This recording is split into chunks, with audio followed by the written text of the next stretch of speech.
Okay, for everyone who doesn't know which podcast we are the Opinion Outlaws, and back at it again with another episode. And today we have a guest. Would you introduce yourself? Yeah, I'm Osama, and that's pretty much about it. That's it. All right. Yeah, that's it. Welcome. And last time we were talking about the immigration and how does it affect people and how does it look, I would say, for everyone around it. Mhm. And today we are differing from that to this topic, which is, I would say, pretty everyday thing, Mhm. which is social media. And what we will talk about social media, we could talk about just stuff. But the main thing is that how has it affected people and how does it show in people I would say the mentality of it, how they use it, how they misuse it, all that. So Osama, I will start with the question, or is it? You go ahead. Oh, great. You don't need our permission for that. I just started rambling, so No worry. Go yeah. ahead. So my first question, not only to Osama but to everyone else, how have you seen this change when the social media hit? That what are the biggest changes you have seen in the people's behavior? I think, all things considered, there are multiple opinions that we already know. For example, maybe it connected the rest of the world with the rest of the world, yay. And perhaps also that it showed us some of the dark sides of the people. Maybe there's a lot of cyberbullying, maybe there's a predatory behavior, whatever. That's a very long discussion in its own right. But we kind of know the talking points, don't we? But then there are other talking points too. For example, we know that it has exposed us to a lot of opinions, and that kind of makes an echo chamber of sorts. Like, you like something and you'd only get to see that kind of things, and that make you more extreme in your own right. We've also heard quite a bit of that these evil tech companies in Silicon Valley, they're harvesting our neural networks just to make us more addicted and hooked. I think we've heard those things. There's one thing I think we do not talk about as much, and that is the idea of record keeping for what we say. And that is perhaps it's very different than the rest of the things that we talked about, because all the rest of the things, they were available in some form or the other in the society anyway. But never before has it been such that you say something to someone and there's a holistic proof of it, and it can be framed against you one way or the other. I think that one part of social media is scary, it's different, and we've not evolved to be like that. For instance, we know that if you're in society and society is pretty big, we have a lot of very messed up people who are criminally minded, who are not nice guys, just saying it that way. Just saying. And their behavior is predatory or in a harassing way to multiple different types of people. We know y'all. We see y'all. We see y'all watching. Let's We see go. y'all watching right now. Yeah, but So he's making a great point, because it's actually even many reality TV shows Yeah. for this. Yeah. Like, I think everyone knows us. The guy who sets up from 14, 13-year-old girls Yeah. to message the 40-year-old guy, and then they caught it on camera. I don't know, what's the guy's name? You were about to say Chris Hemsworth. Not Chris Hemsworth. No, He's such a nice guy. he's a nice guy. I don't remember the guy's name, but I think everyone remembers that There's show. a lot of variation of the same my bad. Yeah, we have to co-usage the mic, but there's a lot of similar type of content out there where they use younger kids or impersonate that they're younger. They're underage teenage kids that would like to meet an older guy, and Yeah. bada boom, bada bim, they speak left and right, and then we find out this 30-year-old guy that is interested in the kid and start creating conversation, having some intimate topic, and then they meet up and bada boom, bada bim. It wasn't that 30-year-old kid. It was grown man catching your ass, man. Yeah. So the whole point is that we have precedent in society for these kind of things. We do not have a precedent for our speech to be recorded, all of it, right? In the past, we would perhaps write for the newspaper or have a quote written somewhere, but that wasn't exactly representative of a person's everyday thoughts and their general persona. What we do have these days is being deconstructed online, and whatever we say, whatever we feel, and every bit of that Yes. being exposed and framed in a lot of different ways. I think that's scary. That's the one part we don't talk about that much. You mean like basically people are on purpose taking the things you say out of context and they are using against you. True, Yeah. true. That is possible. But yeah. what is also possible is that whatever I say, it can provoke some very negative thoughts in people. Of course. Like, for Yeah. example, there are multiple types of people. Some people talk about simple things. Some people talk about not so simple things. And the only way you determine it's not that simple is based on qualitative distinctions between things. Like, the more you know nuance, the more you're intelligent. The more you know specificities in things, the more you're well-learned. That's the whole idea of being an expert, right? But the fact that you talk about these things, about ideas, about like social movements or history or what people should or should not believe in, let's say the touchy topics, Yeah, exactly. all of a sudden, everyone has so much ammunition to hold against you. That's scary. Yeah. It prevents people to speak their mind, and I think that's not the best thing social media has done for us so far. Yeah. It has even we have even talked about this in a few episodes back, where the comedian Matt Rife quoted the rapper's song, which was used N-word. Come on now. Hey, yo, fam, come on. Why you have to like point it out like that? Obviously, like nobody notices right there in the camera. My bad. But basically, it was this what you said, that he quoted it, but in a funny way, where it was the whole point of it was to roast his friend. That was the whole point. But he said it in a Twitter, in social media. So after 10 years, when he made fame, and he was in a comedy, comedy afterwards, they pulled that out and then used it. Hey, you said this. Yeah, you said this, and I don't know what pound of flesh they're after then. Because That's a good question, actually. yeah, Debt must be paid. and society claims to be all this moral, and while we're all from society, we know it as a fact that everyone has dirt, everyone has things that they don't want to talk about, and we somehow pretend that anyone who's doing some objective good in society, maybe, because I wouldn't say all famous people are doing some objective good in society, but let's say most of them are, and we make them feel bad for it. That as a culture is empowered by social media, and it's fed by social media. Yeah. And that's, I guess, if we could learn something, it's that the famous people or the giants in society, they're also people.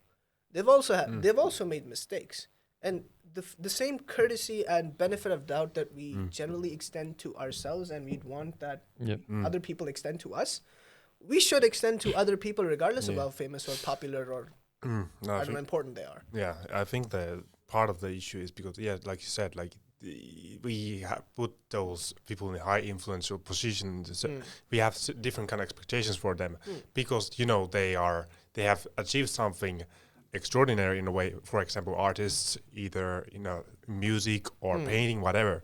So now we have certain expectations for them, and we don't want to see them as imperfect human beings because we want to kind of project that, hey, these people have done something different. And because they have done different, well, maybe they are more than just people. Maybe they are, they are like more than human. They have been very extraordinary, and we want to take that for granted. And now that they're doing something that shows that they are human, we don't like that. We don't want that fantasy to be broken. and that's why we are gonna be like, oh, you piece of shit, you did this, blah blah blah, blah, you know. I guess that can be a case, one of the examples. So here's something that I would like to think about. So question number one: do these famous or influential people that we quote unquote hold to a higher standard than the rest of the people, do we actually look up to them or not? Because that's very important. If we look up to them, then the conversation becomes very different. But if we don't look up to them and we just wait for anything that they say is wrong and eat them for it. Well, I guess there are two kinds of people. There are the fans, and then there are the people who understand that they have a lot of influence. And then there's, of course, some of them like it, some of them don't care, some of them are haters, right? Okay. Right, okay, and so the haters point. are going to be like the ones who are, hey, you have so much influence, you shouldn't be doing these and these kind of things. Okay. Right. Okay. I think there's so many nuances, but yeah. Got it. So there are some fans, there are some critics. And the critics don't necessarily like you, they just have a magnifying glass on everything that you do, right? So here's what I'd like to ask the quote-unquote haters of whoever it may be. I mean, I'm a generally peace-loving person. I like peace. I like people liking each other and not hating them for no reason whatsoever. What does that mean? I say nothing. I say nothing. Of course you didn't. Yeah. All right. So for the people who are the quote-unquote critics, I'm not sure what they're exactly after, because the definition of tension or hypertension is being very, very cautious and very, very careful about whatever you say or whatever you do. That's a lot of pressure. We do know, and this is very scientifically true, that the parents that some of our friends group or even ourselves may have, they have stress issues, especially the dads who are working in corporate environments, is because they are constantly feeling themselves under some sort of pressure, and that really hurts them in the long run. Say hypertension, say blood pressure issues, say diabetes, all these things are exasperated in that kind of a person. We know the model, we know the recipe for doing that to someone. Do we really want to do it to someone who is a little better than us or is a little more successful than us and we claim to hate them? I think that's a question I'd like to pose to a lot of people who call themselves haters or critics. Just because someone has a lot of influence, just because they have sway over multiple opinions, that's nothing new. We always had those kind of people. I mean, as far as time goes, we've had heroes. We've had people who are influential. But what I do not understand is, were they always under such a tight scrutiny? So for the people who are objectively good, they're objectively making the world a better place, and we claim with a higher morality that, hey, these people should be held to a quote-unquote high standard because they're some sort of demigods or whatever. But yeah, okay, sure, have your cake. But does that really come at the expense of exposing them or risking them in hypertension or a constantly cortisol-driven environment where they don't think they're free? And sometimes their lives are much more miserable than before that they were successful. Yeah. But that's the thing, because the haters, so quote unquote, they don't always know the context fully, but they just have certain, like, just in their own prejudices are, of course, impacting the way they see it. So that does, they can see only the good things, and they kind of forget that, hey, they also struggle, right? Yeah, and I think as the generations come more and more, they all go through a period of self-discovery, self-learning. We move fast, break things, and then we learn. We get hurt, then we learn. We get lessons, then we learn. And I do extend them the benefit of doubt that, it's part of growing up, it's part of maturity, but it becomes a problem if you do not get mature later on. Yeah. If you do not understand that, these things, they happen, and just because someone said something that people may consider racist or wrong or sexist or bigoted or whatever, that isn't the end of the world. For some people, he may be the reason that they live. And I think if we use that equation, it's overall a much better thing. If you think of yourself as a morally upright person, human life and human well-being should be the top determinant of what you think is good or bad. If that is happening more, we should be a little more consequentialist and extend some benefit of doubt or courtesy to some people. Of course. That's the case. I think we should change that as a culture. What I do know is that the people who are majority haters in their time, it's because they have social media and they have this really big voice, and companies are listening to them, and lots of people are paying a lot of attention. Yeah, and some of the posts are even on purpose kind of edited so that they appear as if like like these people are these kind of men, like especially what I mean, like some for example, if you post on TikTok something or Instagram, it's only about 30 seconds long or 1 minute long, and some people on purpose, because they want to promote that, hey, these guys are a piece of shit, even though they're just taking things out of context and they're promoting that narrative that is gonna create that hate, right? I think that's also the part of the thing, like some people don't understand, but they don't have that. They haven't used enough time reflecting about things. Yeah, that's a very important point. And here's something that people don't exactly think is too difficult to understand. It's a word called thinking, right? And that's a huge word. Yeah, Oh shit, man! Oh shit! and I'd like to clarify it for the audience, like whoever is watching, please understand this. There's a difference between feeling and thinking. Like there's like when you act on feelings or when you're acting on thinking, they're two very fundamentally different things. Tell that to my ex. Shots fired. Yeah. So, like, when we're acting on impulse, when we're acting on feeling, the argument goes something like this. We feel something, we feel the stimuli, and then there's a concurrent, like a concurrent response congruent to the feeling that we had. So, for example, I feel a feeling on my inside that I'm hungry because I'm fasting. And I just stand up, I go to the fridge, I take whatever comes in, and I don't care about the rest because I was hungry. That is acting on impulse, on feeling, and it's not just a human thing. It's a very powerful emotion that exists in every single living creature. Not just human beings, not just mammals, everyone, right? That is what makes us living organisms, the feeling element. Yeah. But only human beings are able to do the opposite of that at will. That's thinking. When you're at least two people, one of them is the gatekeeper of action, and your impulse part of you comes rushing through the door, like, let me in, I want to do that, and the gatekeeper of your emotions says, justify it to me. We do that intuitively. It's something that all of you know happens in your brains as well, but it's articulated in this way for people to understand that very few people have the muscle or have the appetite to do this kind of a thing. And the more we do that, the better it is for society overall. And the reason for that is that it becomes difficult to do rash actions. We are not against people acting on impulse and or feeling. That's what makes us human, right? But what we are against is that they do extreme things based on emotions and feelings, things that have consequences. So at least for Like those, that. I'm sorry that to interrupt, but I don't know. Have you seen that clip? He knows. is it his girlfriend? No. Is that? I don't know if you've seen that guy. I don't know if you have seen that guy who is in court and he's giving, like, the judge is giving the Oh, you mean the jump guy? yeah, the jump guy, and he was put some, I don't know what kind of verdict, what kind of verdict they gave it to him, and he was so mad he jump over the podium. Yeah. You have seen that? Yeah. So it's called intrusive thoughts winning over. And So, but that's actually a good point that you mentioned, because this social media thing has maybe amplified it so much.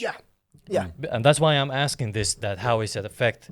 And I also want to ask Bagit and Bachit and Puri also, that how they have seen this thing, that how have you seen this, how it has affected people, the social media?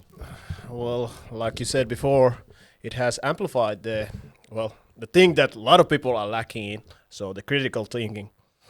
And as we know, a lot of people tend to react rather than, how would I say?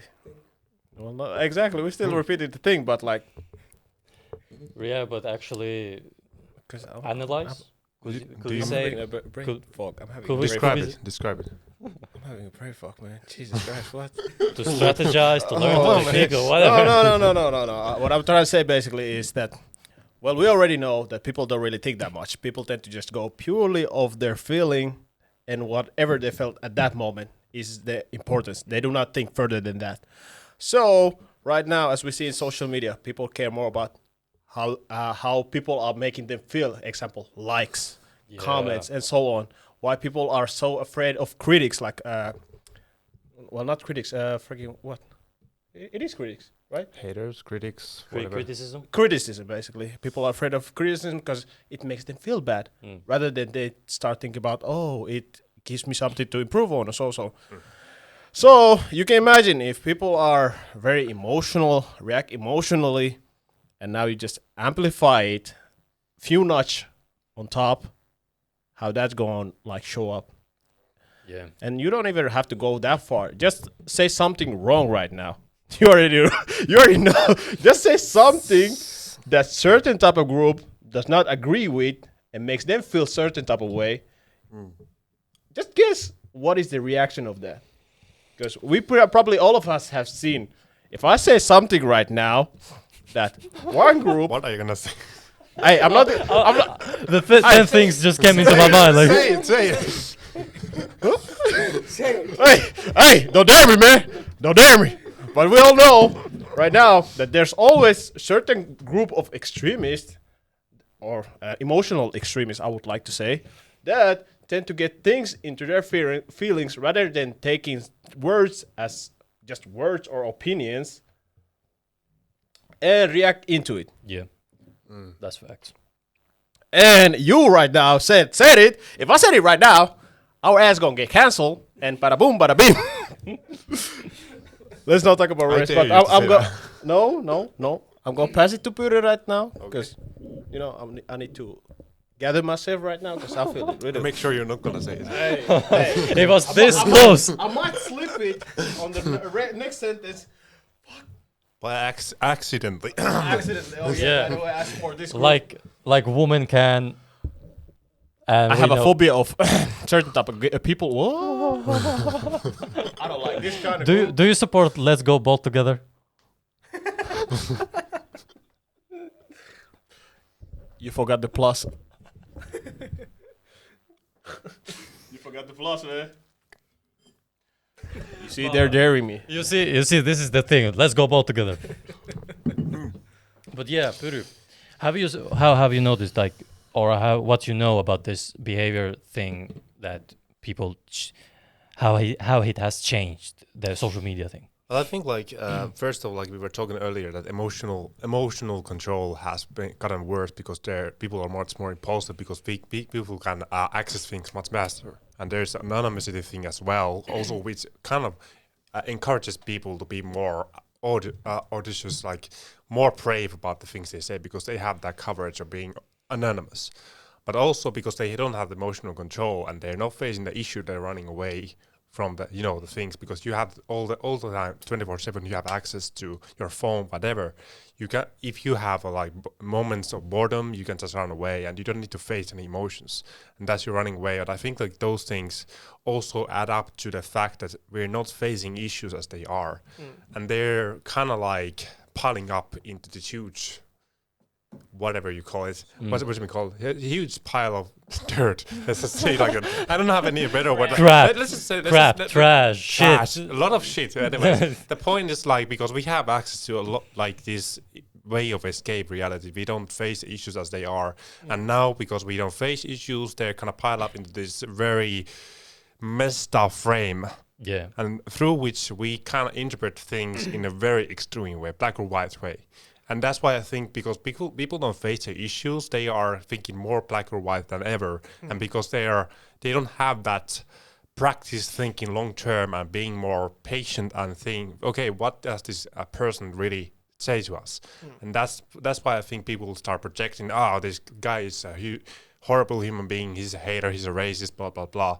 Even though it might be just something that they don't like about themselves, right? For example, someone is saying something about a certain group of people, it's not necessarily hateful, but because they don't have that audacity to even imply anything that might come across as hateful, possibly. But there's the fact is, but I mean, it doesn't really matter. Even if it was hateful, Yeah. in the end of the day, it's an opinion. That's the thing. A lot of people forget opinions exist no matter what, and it might in a lot of cases be against your own way of thought. So- Exactly. And I think people messed up opinions from hate speech. People just because One thing I also think social media has done is that people are much more sensitive than ever. I think we can all agree on that, and that's why we a lot of bitches.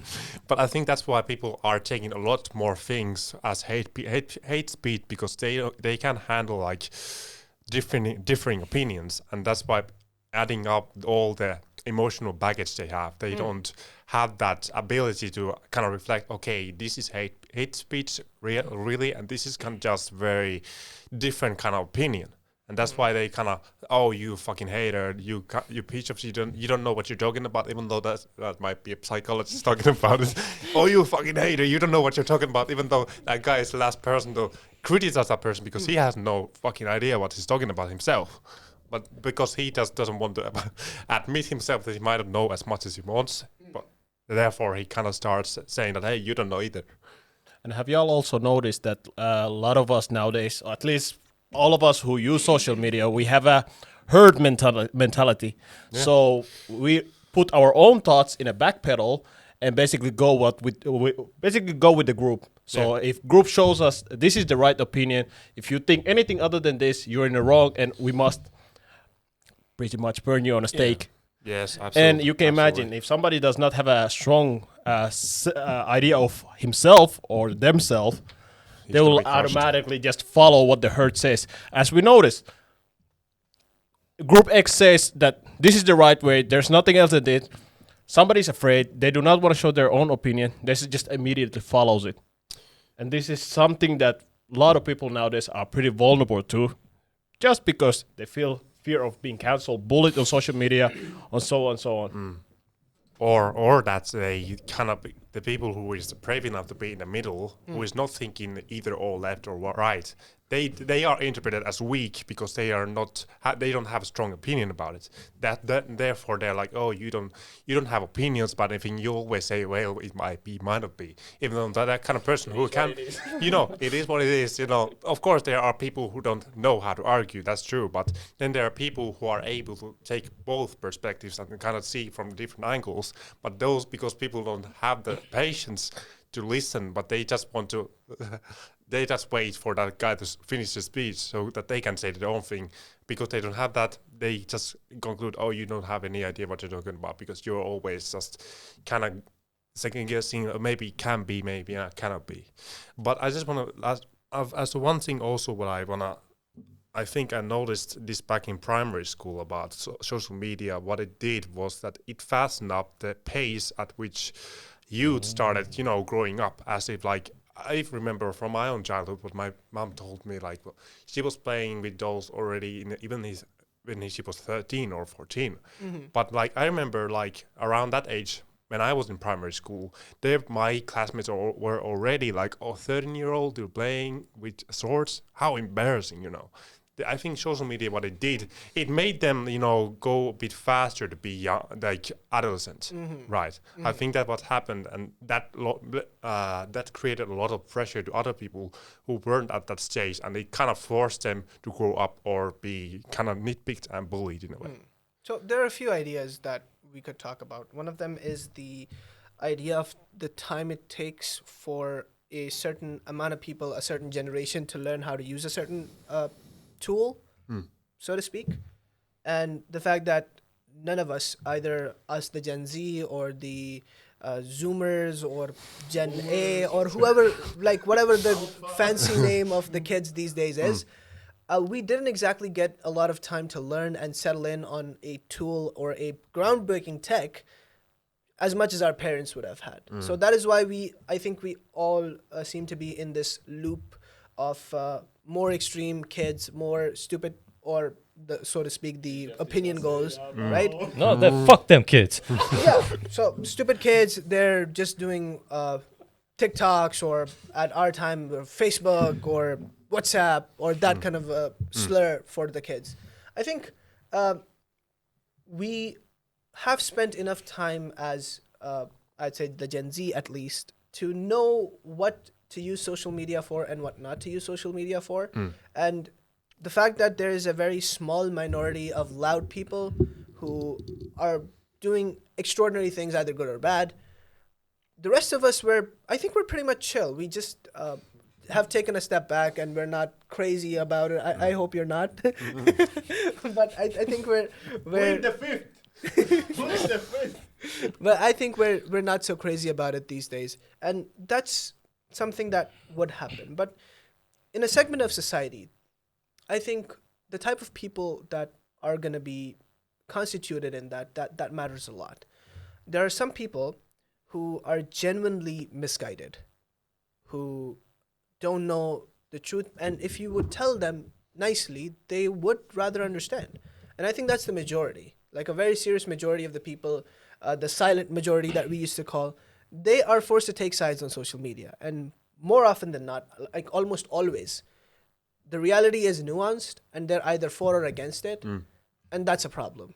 I think the solution isn't to get them here or there or in a binary. Yeah. It's just to show them what reality actually is and how things are very, very, very gray. Like there's a very strict shade of gray beneath everything, beneath the fact that like most of Africa is colonized still to this day. The fact that in Southeast Asia and South Asia, like that those countries, the majority of world population as it is a battleground for still a neo-Cold War.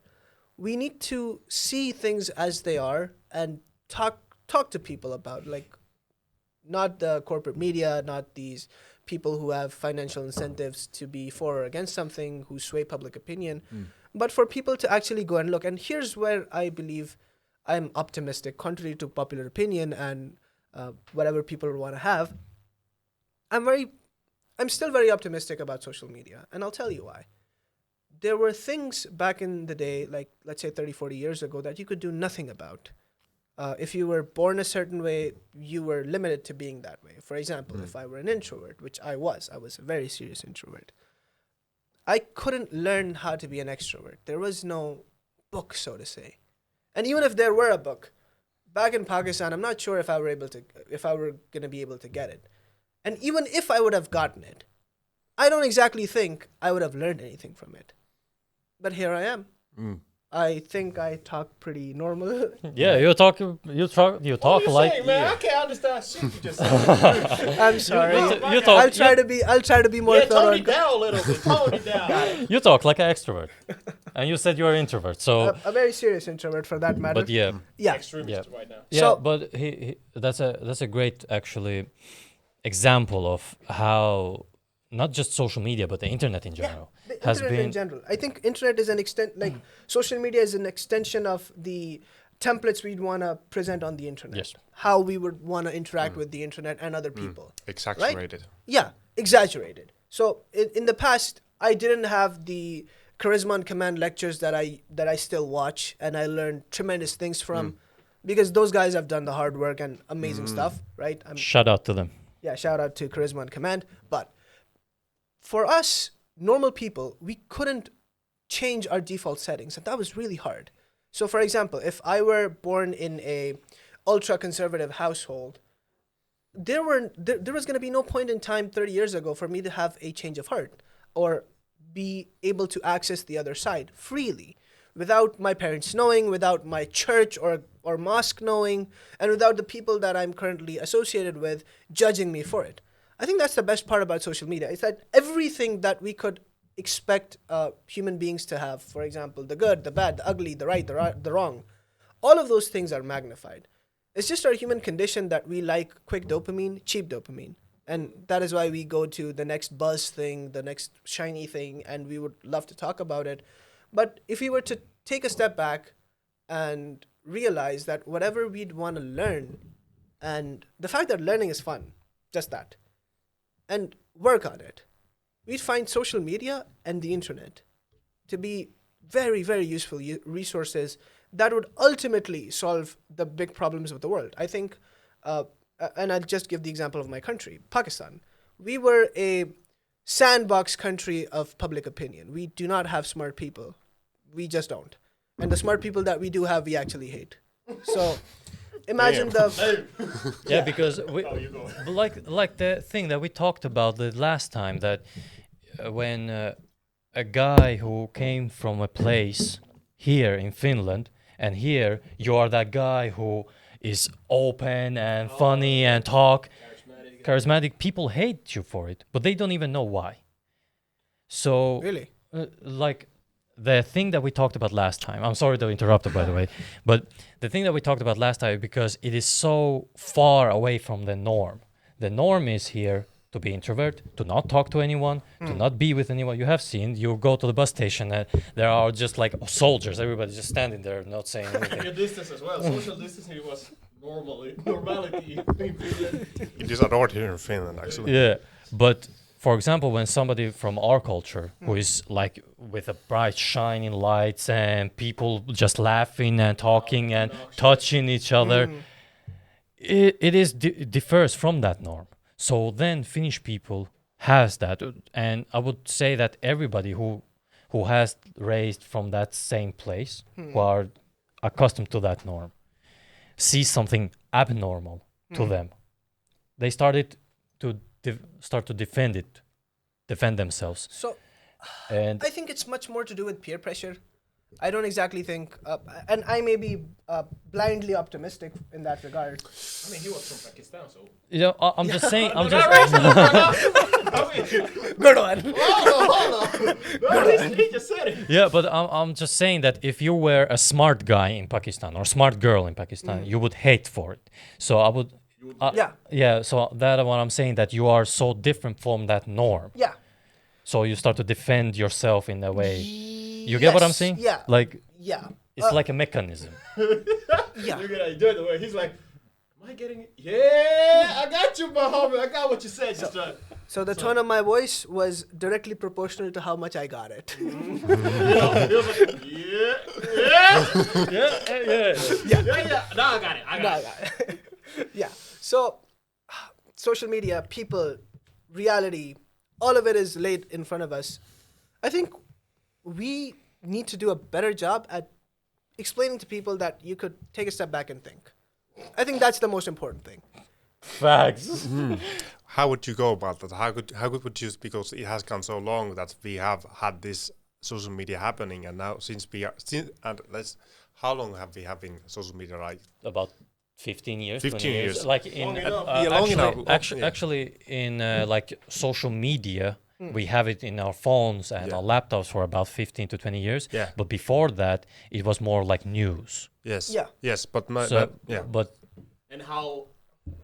And also how accessible it was back then. Because remember, YouTube was already back in 2007 or 8, so that's a lot. yeah, around that Yeah. time. Around that time. but yeah, about Yeah. 15 to 20 years. Yeah, 15 years. So since it has been so long, you would expect that in that time people would find a way. Okay, so this is how you would make sure that it doesn't fuck us up with our attention span, or anything like. You would expect that in that 15 period time, you would have that those people who are promoting. Okay, even though we have these things on instant in our hands, we still should make time more for reflection, emotional skills, and those kind of things. So what should we do to kind of take advantage of those current trends, should I say, that we could kind of transfer it into more of the things we are promoting now?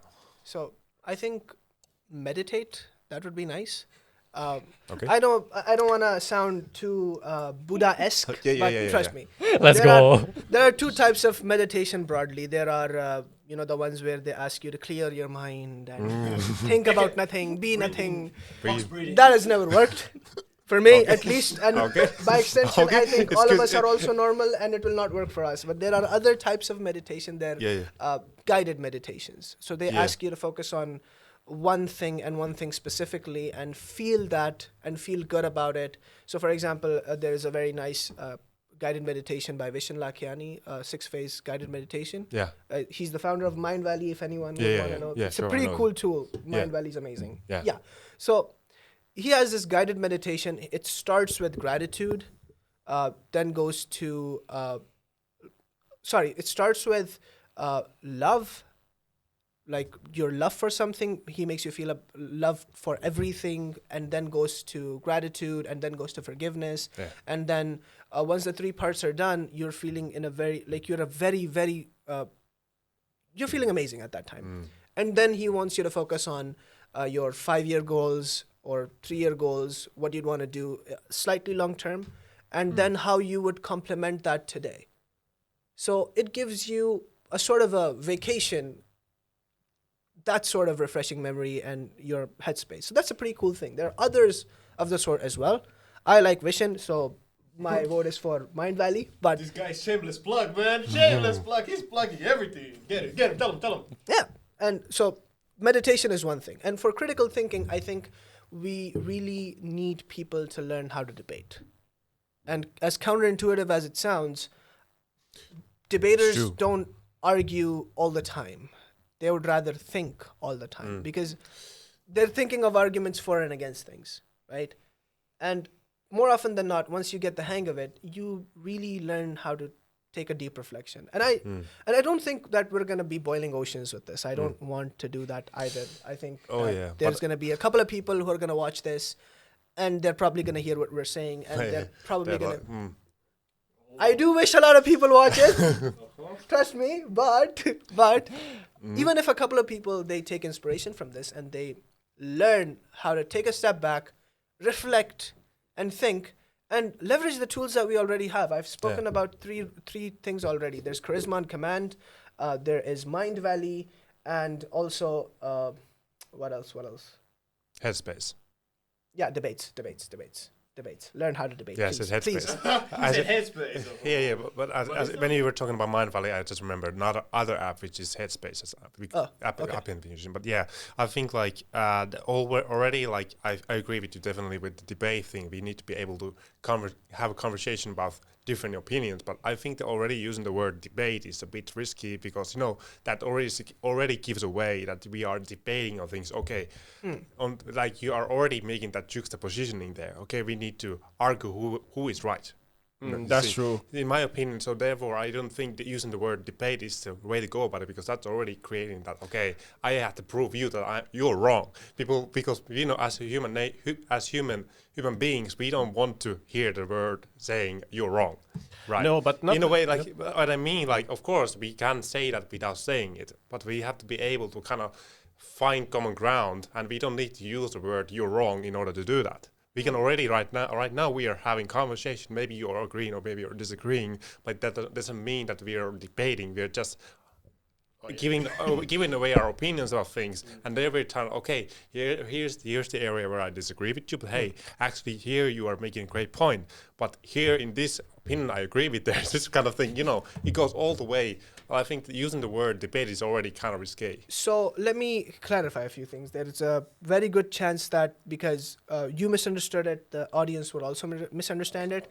The reason why I said debates is because it's not the thing that we do every day. Debates is very, very different. Imagine you have a strong position on something, right? You may be forced to take the opposite position.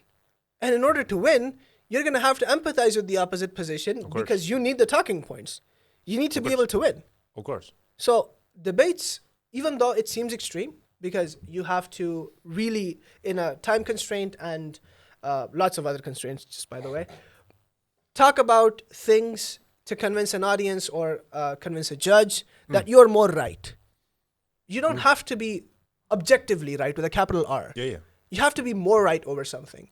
So debates usually happen about things that are in the realms of opinion, not in the realms of fact, if that makes sense. Because facts are objective, right? You're white, I'm not. Whoa. These are facts. Yeah. These are facts. We don't debate these. But we do debate whether or not you should be given the same rights as I should be given in Finland. Now, these are opinions. Now, these are things that we could debate about. And I don't think they're going to be very partisan. Well, they're going to be pretty partisan, but they're not going to be destructive for someone. Let's go. Yeah, but Right? now here comes the question, is the outcome, like is the goal of having conversation about things, is the goal to win or is it to learn? Because I think if you're already kind of focusing on winning the opponent, that's already kind of clear, making that, okay, so you're telling me, like, for example, this situation, we might be already that kind of narrative, okay, let me hear what he has to say, what are the holes of his arguments, so I can hit back, Instead of that, we can focus, okay, so what is there that I agree with? And okay, maybe I'm not agreeing with that area, but what can I learn from him? And what can he learn from this? And I think that you see, giving the way in a way, like saying that, okay, what can I say in order to win? I guess that's that's an idea I don't really agree with. Yeah. I got what he tried to. At least I think I got what you try to mean by argument, because argument improves your critical thinking. Of course. That's the main probably Of course. point that was trying to push, that Of you course. have to have a critical thinking in short time of span, which a lot of people don't have. Of course. So might not necessarily be about who's right or wrong or so on, but that you're able to defend your opinion, because that's the course. main thing. A lot of people tend to go with the herd, and we Yes. all pretty much have an opinion about certain subject, but Yes, we of don't course. have enough of a, how would I say, expression points or like valuable information why we are agreeing with certain opinion.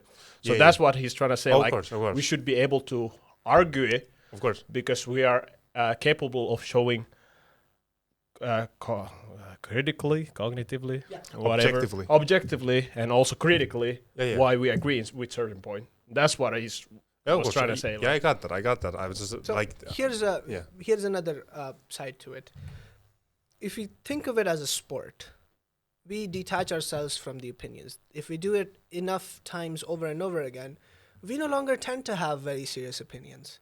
So, for example, I'm pretty religious. I have a long discussion about why I am religious, and people can say that I'm a pretty hardline guy.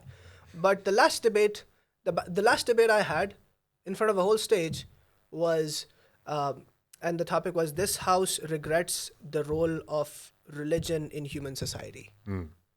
And I was proposition. I won that debate because I could empathize with the opposite side. I could understand their talking point. So even if I did not change my original opinion, I am cognizantly and very acutely aware of the opinions of someone else. And that's the end goal. Sometimes reality is counterintuitive because it has a lot of nuance. It is very simple to believe that because we would have a culture of debate, people are going to argue all the time, and that's a social bad.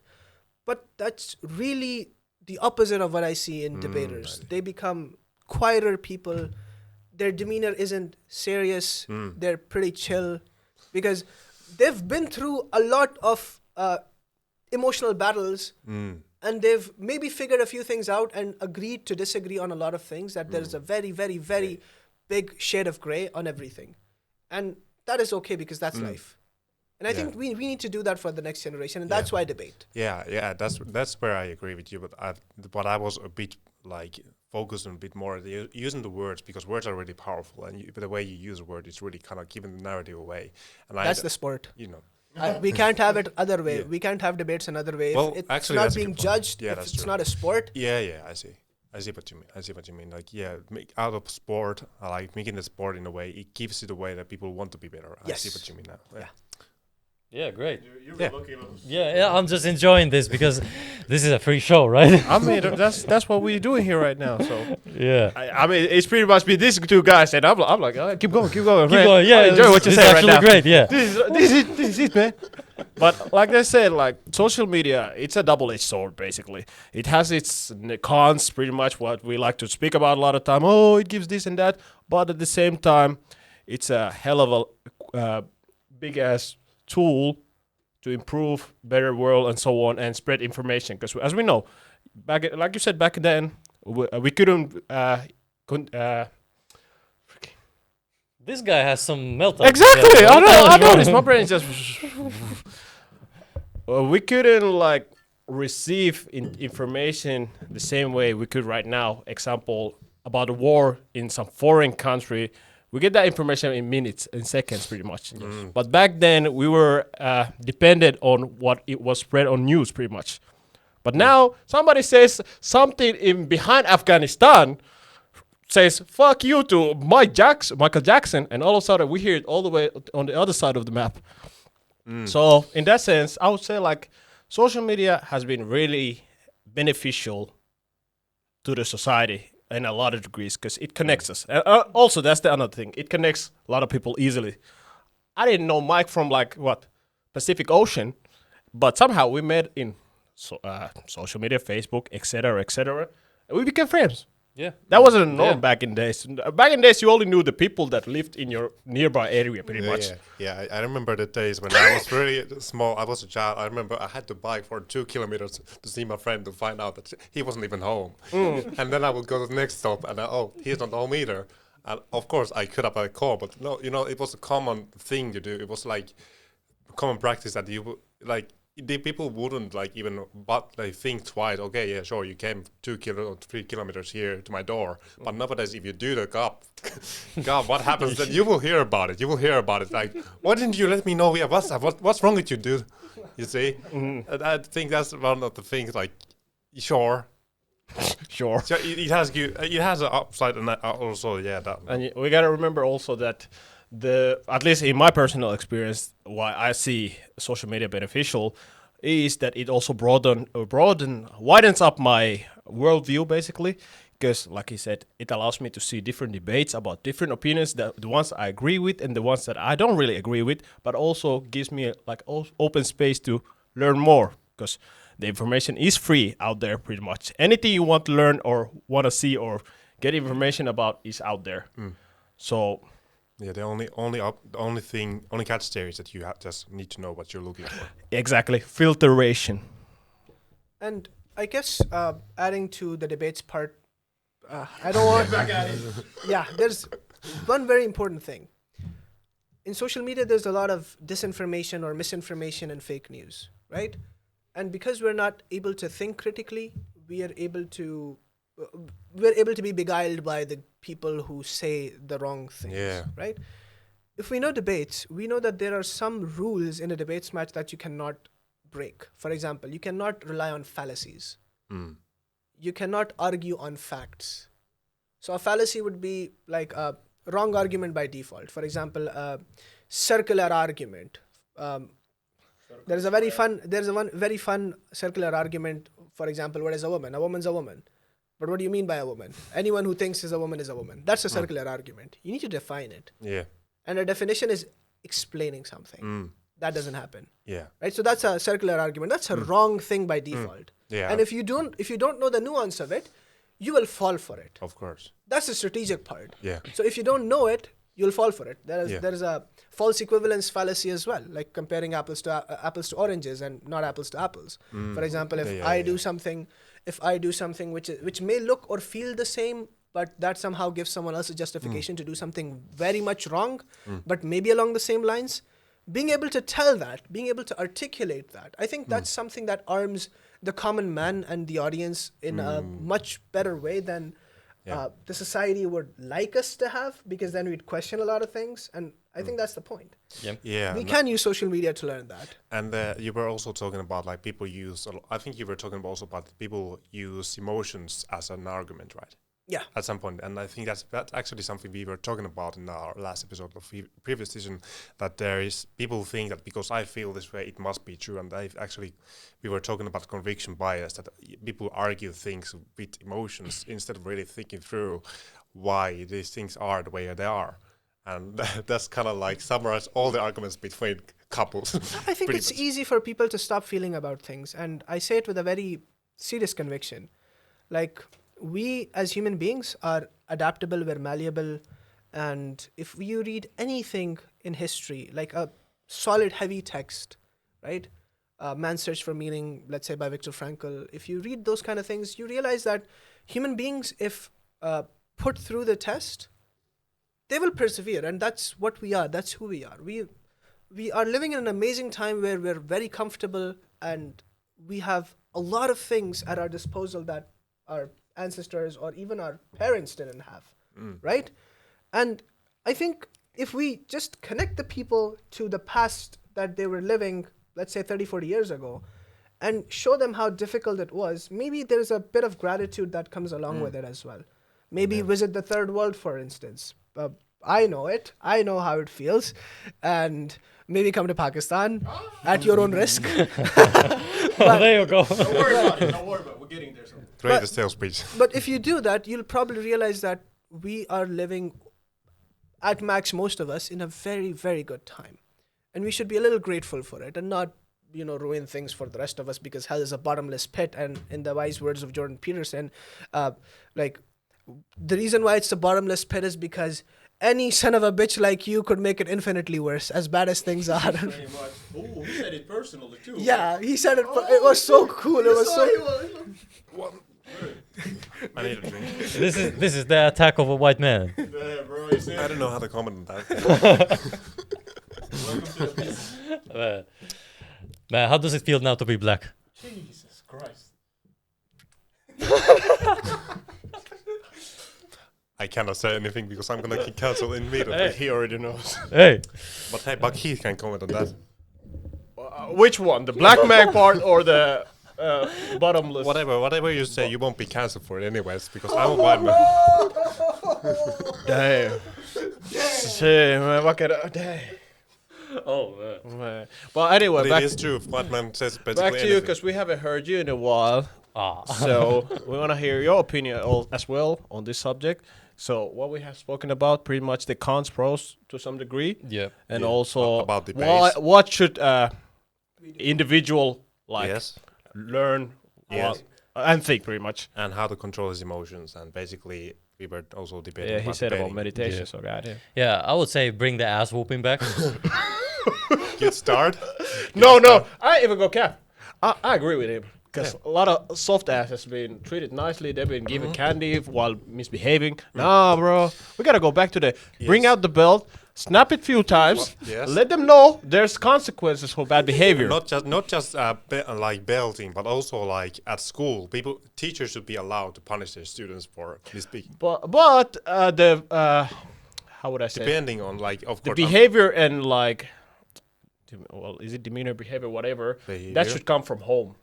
It shouldn't be as teacher's responsibility. Yes, I get it to a degree. Of course, teachers should have some kind of authority to like punish if you actually do something bad. But the behavior and respect and so et cetera, should come from home.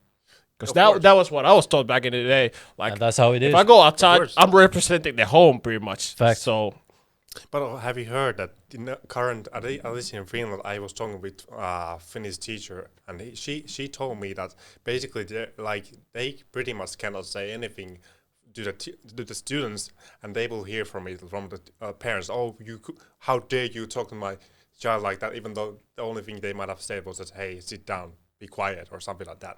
Pretty much they have no rights. because they become The soft. students, yeah, but and the students are complaining to their parents because they know that their parents are going to complain about it, and that's where teachers get a lot of shit. So that's what I mean. Like teachers should have more rights. Of course, they don't. Rights. I'm not coming. Beat your child. I don't mean like okay, they should be. Like have the right to punch the students or anything like that, but I mean like we have the right to say that hey, you have to be quiet or you will have consequences, and not be called out for having like dignity or self-respect for like saying hey, that's not okay. Man, Pyry made it sound like next thing you go, hey, principal calling you to the office, and oh, my guy comes out with a black eye. But about your, you want the mic? Yeah, the reason why I said bring ass whooping back is because I believe that ass whooping humbles you. That's true. No, That's true. I'm telling you. I agree with that. I've been a fighter before. Every time I step inside those ropes, after I came out of it, I was a better man.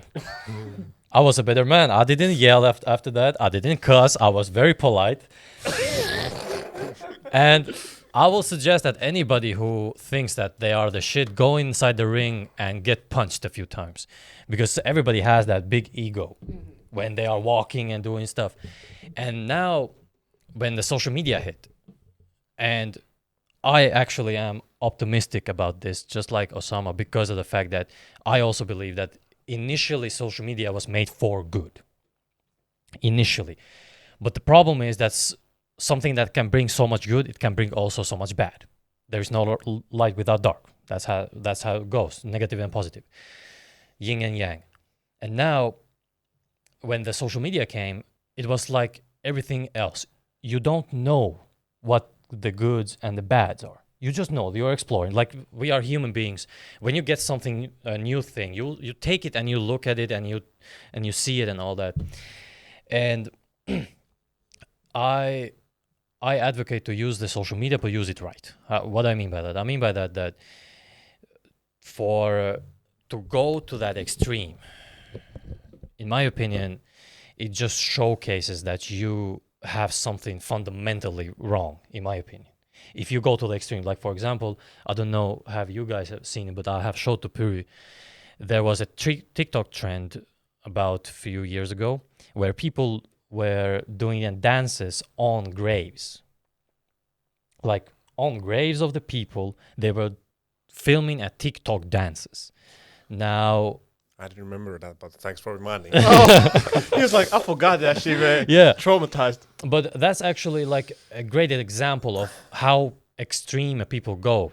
Like even in TikTok, I don't want to mention this, but there was they killed a human being on TikTok. It was years back. They killed a human being on TikTok, and then TikTok got banned. But for somehow, I don't know how, TikTok then started to rearrange the things, and it boomed again. But there was a place, you can look this up even, that they killed someone in TikTok, and it was went almost like shit. They're yeah, leaking out it my was- information, man. yeah, it was. Y'all be next. Y'all be next. Y'all be next, man. But Yeah, bro, leaking it like that, bro. but I'm gonna be honest. For example, this guy, I couldn't get a hold to him if I hadn't social media. Exactly. That's what we say. It's a double-edged sword because it's You get what I'm saying? Like, or I couldn't meet with certain type of female if I hadn't social media. Man.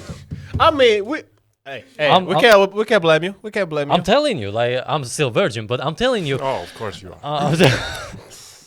I'm telling you that there are so many pros to it, but also it comes to cons. I believe that the point where it starts to break is when child is starting to use the social media.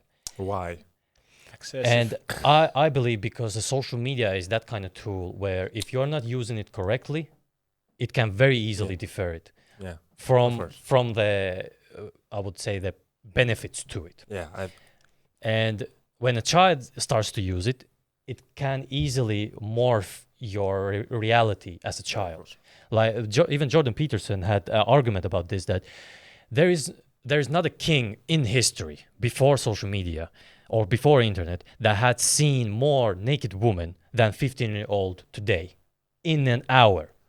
Like they can see y'all. We that- see y'all. like- I know y'all watching again. I know y'all watching again. if you think that's not a problematic thing, then you're dumb, because if a 15-year-old boy can go in the internet or social media and see half-naked woman in an hour more than any other king in our history, then there will be a point where to be. You gotta add on top of that, not just any 50-year-old, regular, basic. Regular basic. That's Somebody the thing. start thinking, oh, what about if he's a prince? What about if he's a royalty or some shit? If he's a royalty prince with the oil money and $1 trillion in the bank account, that do you, my guy. I don't know what to say about that. Go ahead, man. Do You have what that you luxury, man. I cannot say anything. I don't have that kind of money. I'm gonna be honest. But that, and then the debate thing, the argument thing. I also believe that if you want to argument or debate, he said it well, that the people who actually are good at that, like Jordan Peterson, for example, he's good at debating. When he goes to the podcast, he is very conservative in a way where he doesn't like to push that certain type of narrative. He wants to debate or argue with both sides, how they look at it. And I'll say that's the beauty of that. If you can do that if you take, like you took an example where you had to argue against religion in a certain house, but you won that argument, but you, in your core belief, you believe that it's not right to go against the religion in that sense. So here's a nice little caveat. Jordan Peterson isn't exactly the best debater out there. I think I'm a much better debater because I know how it actually is. Jordan Peterson is learning it on the wing. He's doing it on, like he's winging it. Yeah. But because in a debates match, the rules are much more stringent and much more sophisticated, and the constraints are very serious. Yeah. That Jordan Peterson is not facing. I think any average debater is going to be much better than Jordan Peterson. I'm not saying it in a way to degrade Jordan Peterson. The guy's amazing. For sure. He's smart. For sure. He has over 100 papers that he's written, not to say the books, but the idea is the ability to think critically. Yeah. If you could beat Jordan Peterson in that as a normal debater, I think that's pretty cool. That I is think cool. that's normally a very good thing. That is cool. So that's caveat number 1. And caveat number 2, I think what we should look for are people and ideas and beliefs which tell us not to be too extreme in the favor or against something. Facts. To be somewhere somewhere mellow, somewhere normal, right? Okay, I don't like something. That shouldn't be the end of the world. If I don't like something you're doing, that shouldn't mean I should hate you for it, right? And that's something that we sort of kind of forgotten in the cancel culture or identity politics or social justice wars that we've had. I think we're normal people. Most of us outside of social media, we're normal people. If we just talk to each other, we need to humanize that part once more. We know it. Yeah. I had one point before he cut me off, and but it was it was actually good because you also told that even the Jordan Peterson, who is an excellent guy when it comes to like his own neuropsychology. Thank you. The debate is a little bit different for what he does. Yeah. But that's a great thing. But what I wanted to say also on top of everything is, I don't know if it's just me, but I've seen that kids who use social media, I'm talking about like 15 and younger, it makes them dumber. I believe so. And the reason why I had a personal experience about this, and maybe I have told you two guys, I haven't told you, but I'm telling you the story. Please tell me. I'll tell, but we have just met, bro. Yeah, but the story goes like this: we were driving with my brother. He was driving, and we were driving on the road. And now the thing is that when you're crossing the road, like there are the stripes that you can cross, and you have the right to cross. And the kid, he didn't cross from that, but he crossed like maybe 20 meters away from that. Normal in Finland, like people don't care if you jaywalk here. You don't get fined. Unless you get caught, but I mean, Maybe in Helsinki that's a problem. In Exactly. Helsinki it is a problem. yeah. Everything is allowed as long as you don't get caught. And he passed there, and then my brother was coming. Fortunately, he wasn't speeding, but he was fortunately like the road was 30, he was doing 90. No. That's a joke. And we were going, and the kid, he looked at us, and then he looked at the other side, which is like common sense, right? He looked at us, and then he started to go over. He saw the car, and then he stopped. he froze basically. He froze. Please hit me. Yeah, I'm thinking. Do me right. Yeah, Do me right. yeah. Be my creator, man.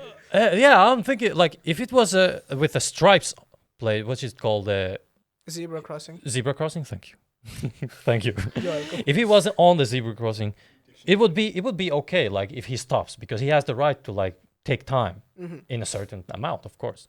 But he was not crossing from there. He had to cross fast. But he actually just stopped and looked at the car. And okay, it's a mean-looking car, but he looked at the car, and we were saying with our brother, man, we should just run him over. Hold on. Hey, this was a joke. This is a joke. Not don't really. take anything seriously Don't- right now. this Because I already know some motherfuckers already writing reports like, hold on a minute, this motherfucker said let's homicide somebody. No. This was a joke, man. It was a joke. Thank you, man. Yeah, but basically what I'm trying to say is that this isn't just an example of what we have experienced, and I don't think any of you have children, do you? Unfortunately, no. Unfortunately, He has, maybe. You have been adventuring, my boy. I mean, hey. You don't have. No, I don't. No, I'm good.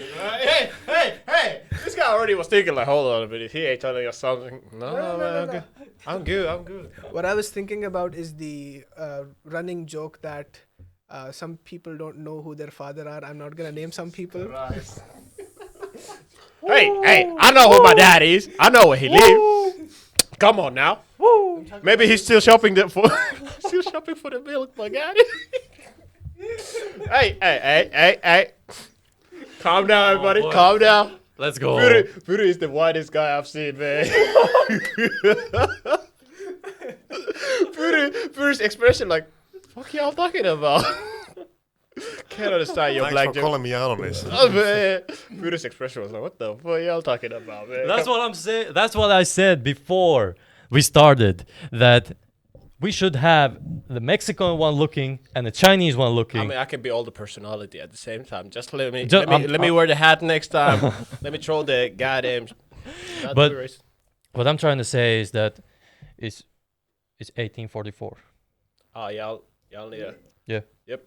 Y'all need a No, we good. Pause? We good.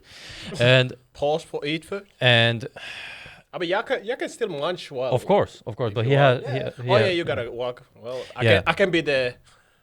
What is it called? the show. Showtime, you know, the You got- advertisement, got- in the between marketing. shows. Marketing. Yeah, but basically what I'm trying to say is that the social media or that media, the internet itself, if the children is not actually doing the real life things, like for example going to the friend's house to see if they are there, or going to play football, what we did for so long, or doing like regular normal human being stuff, and not attached to the online life, the children itself start to get cognitively, I would say, much smarter.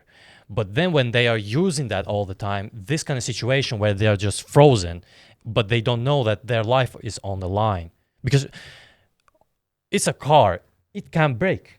There's no The- replay button. There's no replay button. It can break. When you step on the brake, it can easily break. And now you hit the children. And then what? Like that is what I wanted to like point it out more, because we are grown-ups, but we still grew with it. I would say like that. I mean, I wouldn't even go that far about of kid freezing on the road. That was a good point. Example, But yeah. also, the other thing is, as we know, kids nowadays have an attention span of a goldfish, or Worse even than- smaller than that. Wasn't it so that goldfish had even better? Yeah, like nowadays 6 it's even- seconds. 7 seconds, and people had it 6, something like that, with a second difference. But it was sad. And if you remember, back in the days when we used to be in like middle school, primary school, and so on, we felt like absorbing information was heavy. Yeah. So you can imagine right now when kids have a shorter like attention span and they have to listen to like critical information, I would say, like example history and so on. How much of it is really like sticking to their head? Yeah, that's a good point. Like I said before, yes, social media is not just social media, internet overall is like a beneficial tool. It helps you like progress like enormously. The information you get the information in much faster pace than just reading the book, so on and so on. But just thinking about the attention patterns, because I've noticed a lot of kids nowadays, bro, especially when you scroll the what do they call the reels? What is it, like 10 seconds? Yeah. And have you all reels. ever been caught like scrolling a couple of times and then you notice you scroll again a couple of more times and then you notice, oh shit, 30 minutes just went by. What the hell? And a byproduct of that, I also noticed that I don't care to listen that much to somebody after a certain period of time. Like you notice like it creates certain habits and behaviors in you automatically when you're used to getting I call it dopamine probably. Yeah, you get that dopamine boost a little bit. And you get their information in such a short period of time. Because I noticed when I watch videos, I'm like, I don't want to watch the whole shit. I want just the critical information. Let me scroll quickly. Then I miss half of the information in it. And then I have to scroll back. Then I'm like, let me scroll forward, so on, so on. So you can imagine me right here in my position. Yeah. With that mentality, you can imagine kids. Yeah. Yeah, and ironically, you're gonna miss the information we're seeking for Exactly. because Yeah. you're so you have so desensitized your kind of attention span, so that you kind of miss the information. You just go to autopilot. And there was that very interesting thing. 10 seconds later, you're not really even thinking about it because you're already kind of fixated on something else. Like, have you all had the moment when you're like, I need to Google something. You're very like heavy in your mind, like, oh, I need to search quickly for this thing. Then for a moment you lose your thought, and then you have to ask yourself like 10 times, what the hell was I even looking for again? Like, have you all had that moment? Because I notice nowadays I'll be having it a lot of times. Like, what was I even looking again? And yeah. Meditate, please. It will be much better. I've done that too as well. Yeah. Try Mind Valley. Trust me, it helps. Or headspace. Head away. Yeah, but actually, a therapy or meditation, that's also a big thing because I've seen in social media actually that everyone needs therapy. And yeah, I'm looking at it like that therapy doesn't work like that because for me, therapy is, for example, going to the gym Talking to y'all dumbasses. or True. or talking to a friend or we are men, we go to the barbershop. Excuse me, gentlemen. Do I you had to go to the bathroom. barber shop? No, I haven't gone like years. For a moment. Yeah. 2020. To the bathroom, bro. Oh, okay. He was concerned, He said, I'm quitting. He just walked away. he was concerned that now too many ghetto places are. The only civilized person just left. Anyway, you were saying? Yeah, I was saying that therapy is very different for everyone. So here's how it is. Sorry, I don't like to be the. The No, asshole. No, this I, But you gotta be. You know, Hey. That's life. hey, So some people actually have problems, and some people don't realize that they have problems. And then there are some people who are just tired and they're sad, and it's just life, right? You have a problem when either your life is very bad, or despite your life being very good, you don't feel good. That is when you really need therapy, right? Or you need a makeover or $100 million. Money does solve a lot of things. you know what I'm saying, huh? You're wrong. You know what I'm saying? About that. You know what I'm saying? Yeah. But there are some times where we don't know that we have certain problems and it is hurting us different. So I think we observe this in men much more than women because it's more harmful in men per capita because we're violent more. Yeah, it's a general trend, right? For sure. So for some men, they don't know how to deal with certain emotions. And the way they deal with them is that they start fighting. And the moment, we do that as kids. Remember back in Oh, yeah. Of grade course. school, like, Sandbox. yeah. Showdown was crazy. It was fun. It was fun. It was good. We Bro, I got sometimes, hit with a rock. You say it's fun? well, sometimes you got hit by a rock. Sometimes you hit someone with a I rock. mean, that's true. I will cap. That is true. I And in agree. Pakistan, let me tell you, in Pakistan, back when we had recess, we had this really wild game of war, right? Where there were two teams in class, and the entire school was the field. What you had to do was do your best to hit people of the other team. So we would gang up, we would surround one, and we'd hit them like crazy. Right? And then their teammates would realize that we have a man down and we have a man hostage, and then they would attack us like hell, and they would, get their guy extracted. So it was war. Tactical. Yes. People were training the tactical mindset already. Yeah. I don't know why we were doing that, but it was so fun. It was so. Hey. Let me just add you to it. Sure. I think. We have like 8 minutes. Something like that. What the hell happened? he just hear rocks and somebody hostage. You fought also in like middle school. Yeah. Actually, I was just thinking like we're talking about, was it like City War in Finnish? Like we were talking about like we would have different size in the whole room, like in the PE room, like you would have like certain, what are they called, like huge ass mattresses there, and like with balls. Are you talking about that? Oh no! So No, they Pakistan- were. in Pakistan we had this wild game in recess. It was a game. Everyone was in on A it. recess during recess. Yeah, We're talking like about 50. the break period, right? It was 30 minutes, 40 minutes, 20 minutes. That didn't matter. Yeah. That was the game. The game was we were two teams, and they were pre-decided before the breaks. Yeah. So once we get to the grounds, it's war. So we know exactly who is on the other side because we're classmates. We know everyone, right?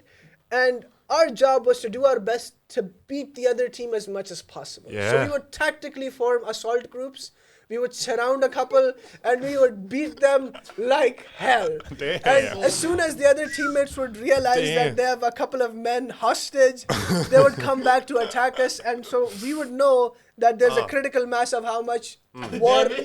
Yeah. You gotta, And we were 7. you gotta maintain your damage rate. You know? Yes. So we would let the other teammates extract their hostage comrades. It was so fun. It was amazing. It was war. It was Rocks were flying around. no rocks. No rocks? No rocks. Oh, I was expecting somebody got shot. Somebody No. dropped from the Because we don't want to hurt people too much. We would just it was No. limited to Yeah. slaps, kicks, punches. That's it. Did you like during the I was talking prior? We were talking about this during recess thing.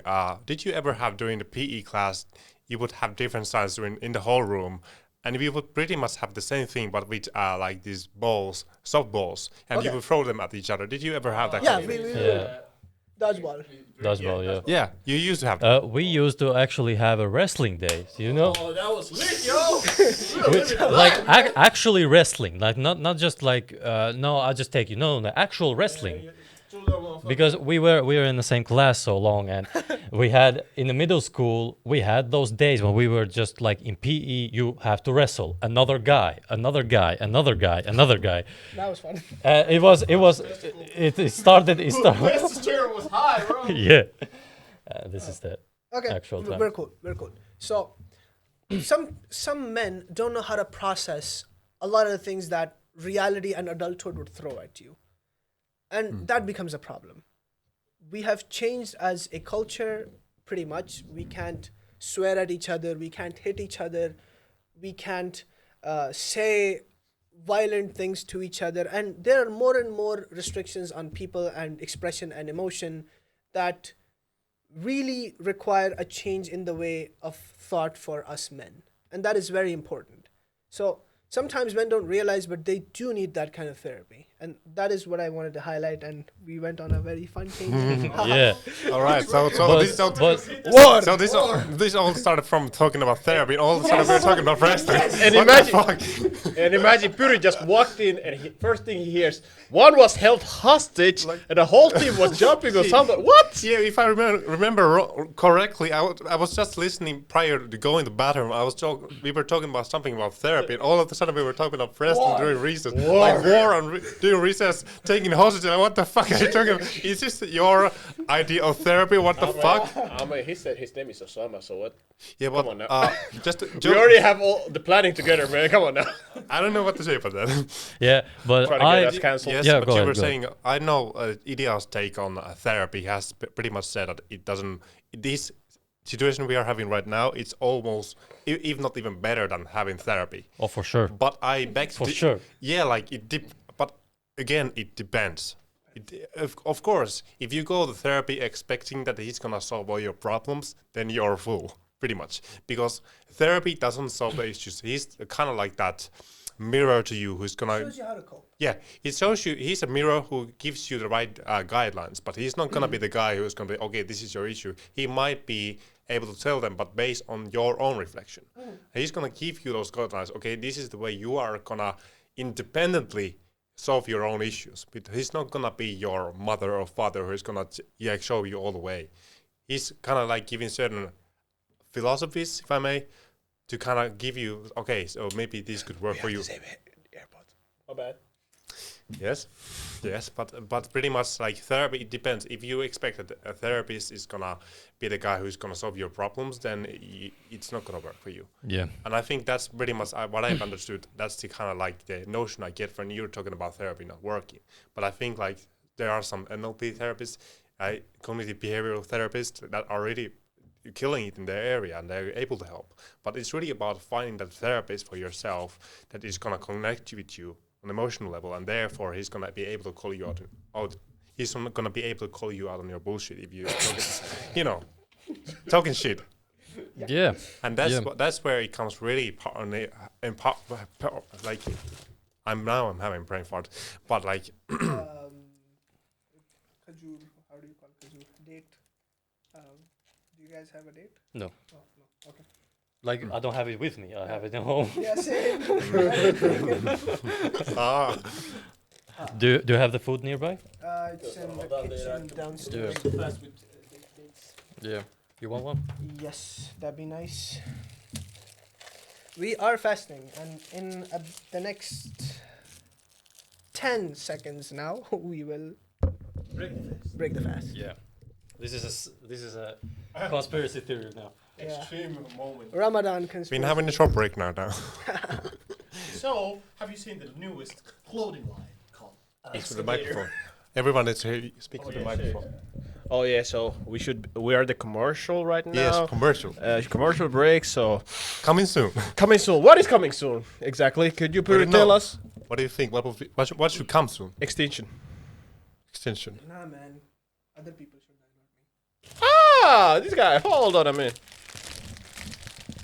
So So what shall we talking about? What shall we we talk were about? talking about therapy. We were talking about how therapy can help you or pretty much just waste your time. Idel, your freaking sandwich in the background. Somebody. We don't need any ASMR, man. Yes, listen to my voice. Some magma for you. What the? But yeah, Anyway, so about social media. social media again. I can. What? Social. I can ask you this: Well, how have you seen in your life the change? I was about to actually throw that on you, but you're munching right now, so what can I say? Oh yeah, exactly. Tell us how has social media affected your life, benefited you, and what has been the cons that you have noticed in your life that is byproduct of using social media? Kind of complex. Quite a huge ass question to give away. Like Start what have with- been the impact and what are the pros and cons of it? Like pretty much all the things. The whole package comes in. This pretty much whole podcast episode by far. Pyritystyle. So when I was okay, young, let's go. So let's start from the point A and let's go to point B. It's gonna take about 45 minutes to answer just point A. Pyri answering the one thing. Well, I can go as long as I want, but you know, just to keep it short, what was the first part of it? I would say, You're killing me now. hey, let's start with that. Tell me your own experience using social media. Yeah. Okay. Well, for me, I can recall time from primary school. I remember back in the day when I was child, I was put in the from grade for like first grade to fourth grade. I was in a special group, like studying because I had concentration issues, and the culture was very different. Like we were able to play around 15 between 10 11 age gap, like how do you say it, like anyway, so basically now god damn it. He's Like, like, no, man, cut let this me shit. let me take it recall god damn it, now I'm really having a You break. can do it. Black You out, see, black out, now black you out, black understand out. me as well. Now we need the commercial break. Bruh, like I said, I'll be cut. anyways now, so what I'm trying to stutter here is that Use mumbling words. mumbling blah blah blah blah blah. Now this is the most issue. Anyway, so Luckily, this is a commercial, so we can just. that's pretty much that's true. That's true. We can just have this every time we are gonna have a commercial break. We will just take on a like loop it and just have this part where I'm gonna say you know. But anyway, so you were asking me what has been the impact. So around 5th and 6th grade, I remember that we were watching this movie with our classmates, and they were like saying, "Oh, how embarrassing that they are playing with toys." Even though, let's take 10 to 20 years back, it was normal around that age to play with swords, with whatever figures you were playing with around that time. Thank you. Anyway, so how has the social media impacting me? I think it was like really like creating more expectations to grow up faster. I think that was one of the ways, because people had that peer pressure to grow up faster because everyone else was following up with the trends that were meant for, let's say, 15 or 16 years old people. And that's why I think there was a lot of pressure from my peers to grow up faster, and you would be ridiculed or humiliated if you were doing anything else than what they were doing. I think that was one of the ways first I started seeing how negatively social media can impact. I'm not saying that it's totally bad, but it can be. In that way, I think social media kind of, it was kind of in a way around that time a disservice for our childhood, because it kind of took away that innocence that you can play with toys, you can go out, you can do whatever you want. But instead, people were so fixated on thinking like, oh, how am I gonna appear to my peers? Yeah, and I want to be adult quickly. yeah. And now we're thinking, but oh, I wish it would have been much more longer. Blah blah blah. That's the funny thing. The nostalgia hits nowadays really bad because you're like, hold up, I'm 25 almost, and Yeah. like where the younger years have gone. Like I wish I could be again like what teenager.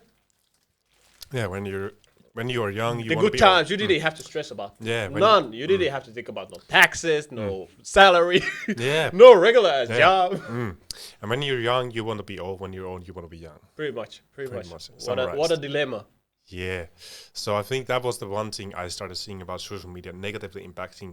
And also, like, I think me and Ideal have been talking about this a lot, which I've come to see much later. But also the conversations, interaction with people has become much more not so fulfilling. Because Pretty the dull. way, like for example, you're saying something very insightful to use, in your opinion. I'm like, yeah. The response pretty much with the Yeah, shortest. what you were saying? Yeah. Okay. Yeah, and then you're like, oh, what the fuck am I talking with this dude? You're not even listening. Oh, I'm listening. Yeah. And then you're saying something on and on and on. I'm sorry, what did you say? Attention span. We go back. Attention to span has gone so worse, so bad that then people wonder why they don't feel so connected to other people. I think this is what Ideal, I remember him telling about it, that he went to his home country and the way people had that high desire to connect with other people. I think you were talking about that last year. I think those are the things I can definitely see impacting us negatively. But yeah, again, the role model thing, I think what Osama was talking about, I think that can be also a good thing. She's like, I heard my name. Immediately, stat here, present. Anyway, so yeah. We're just having But our I've- commercial break. Yes, we were having commercial break talking about my own experiences. And pornographic content. Oh yes, especially that. That's holy. Hey, but I say one day we have to have this podcast while my brain is not fogging, especially not after long working hours, and then coming right immediately afterward to freaking do a podcast. Because I noticed even last time, I remember during like December time, around the winter time, we had that was the first podcast I actually came in, and I had already like been in a night shift, day shift, and just hopped in immediately after that to the freaking podcast, and you could imagine the amount of brain fog that I had during that conversation. Every other sentence, I'm like, I mean, true. And also, you gotta remember, English is not my first language. It's not mine either. Hey, but y'all in Pakistan clearly use it more. Not like in Finland, because remember, in Finland, if you speak English, everybody like, why you speak English? Like, you gotta speak more Finnish. You're forgetting about the rally English. Like Oh the yeah, true. And accents. rally English, so Why are you speaking so the quickly? stone cup up in your ass. That's pretty Yes. much the Pretty English much that you get to use here. as firmly what- as you can. No fluency. Yeah, like I can speak nothing Arabic, smooth but about with who? it. With my parents and some other friends. That's it. So I have to rely on Finnish most of the time. English mostly we use while we play online, so the competitive games. Hey, fuck you too, man. Suck your mother. What? Well, hey. that went well. This went to very interesting. Yeah, Hey. but yeah, I asked the question. Puri said, "Nah, Bagit, my bad." What was it? Okay, second. Okay, the question Welcome is, back to the show. how have you seen it affected you, the social media? I mean, I wouldn't just say social media. I would say internet overall, because social media, I mean, it's a small area, gray area of a subject, because social media is just the way we connect and the data we share with each other. But internet overall, god damn it, my boy. It has ruined my mind to a big degree, because imagine when I was like what teenager, 13, 14, 12, I was, how would I say? Exactly. Again, I forgot the word. Well, Good word. well, yes, porn. But I was kind of introduced, and as well, what is it when something is like constantly put out to you? Exposed. Yeah, I was exposed. You see, this is what I mean. I forget the words now. No worries. So I was constantly exposed to pornographic content. And you can imagine to a young kid, By choice or by chance? both.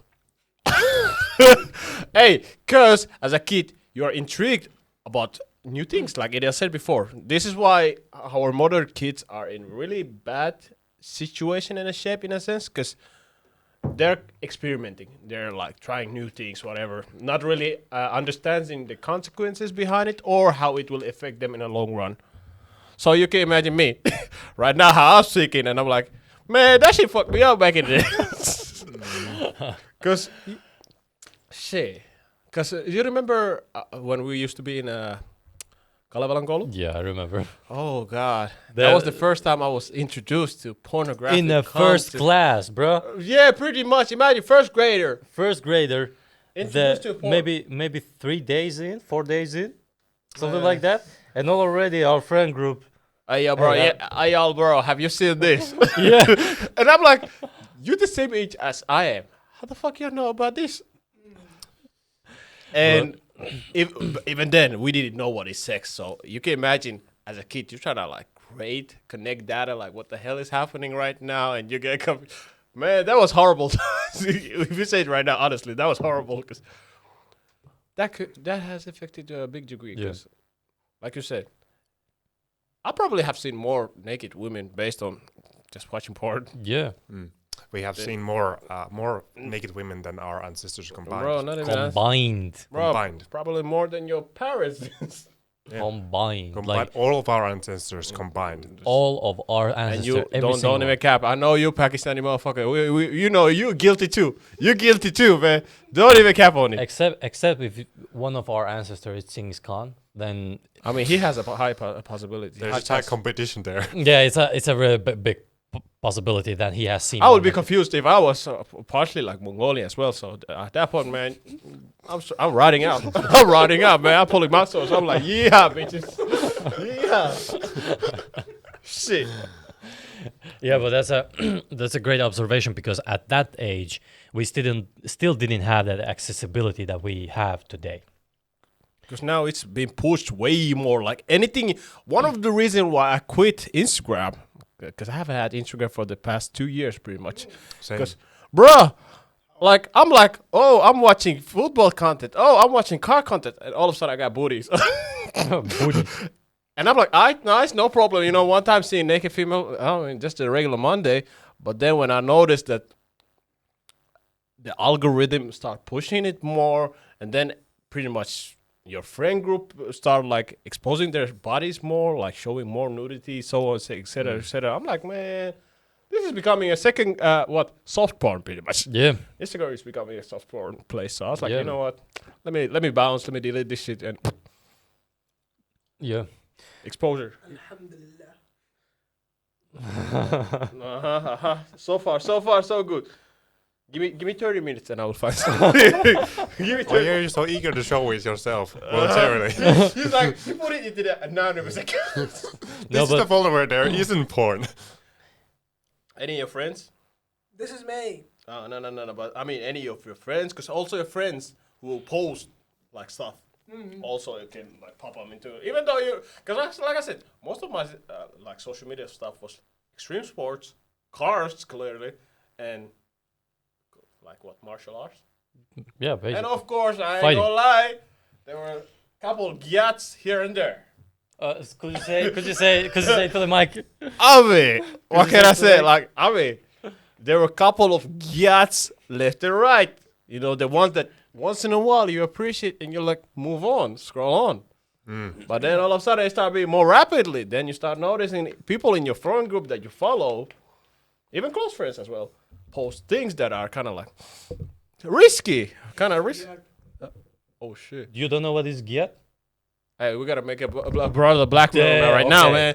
Okay. So You you actually have to explain because it's their origin from there, from Africa. is it? Yeah, yeah. So this is just a flat thing. This is gyat is when you make this type of shape, and it jiggles right in front of you. Yeah, exactly. You see it right in front of you, and you're like, God damn. Yeah, it goes. It makes you go like, God damn. Exactly. That's gyat. Like it's not something you say just alright, that's nice. Do you want me? But it's like, damn, nigga. That's gyat. That's gyat. You get it. You got it. Do you want me to take all the hate in this world away? Damn. Put just a big booty girl Where? on the news. I mean, true. Like On the news, and I promise you, me and you, we could hate each other. We see a big booty girl walking over, we say, damn. Hey, bro, shit, man. World peace. All I'm saying, I'm not giving options to the political parties over there. I thought this ain't political show, man. I'm just giving You options. just switch sides right now. I'm just giving options. Isn't that what politicians kind of do? Exactly. They're To giving show you Give options. Give options. I am giving options here. Filtered You out said options yourself as you well. give options right now. I'm giving option now. He's a politician. No, I'm not. What the hell? He's a politician, man. Oh, do you want me to be a radical dictator? Exactly. That's what we are. Okay, That's what's only up. booty. That's it. Amen. Can you pass the water? Yeah, for sure.